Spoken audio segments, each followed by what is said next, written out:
اعتکاف مونږ دې دپاره کو نبی پاک صلی الله علیه و آله وسلم شلم رمضان المبارک ته خپل سر مبارک را بار کړو. مور مبارک فرمای आवाज یې وکړو اے خلکو ما لیلة القدر دا قدر والا شپه حاصلولو دپاره اولنۍ عشرې اعتکاف وکړو.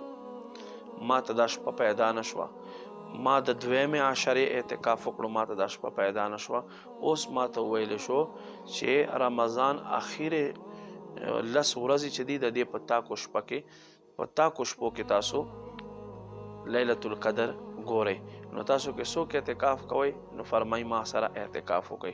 نو یاد وساتئ د لیلة القدر حصول دپاره هم اعتکاف کیږي. نو راشئ تاسو هم لیلة القدر کتلو دپاره لیلة القدر فضیلت حاصلولو دپاره په جوماتونو کې کینئ او 10 ورځو سنت اعتکاف وکئ. رب کریم دې موږ ته عمل نصیب کړي او دا ویډیو در سره شیر کړئ چې ما مسلمان وروڼو او خویندو ته پیغام ورسیږي. جزاک الله خیره.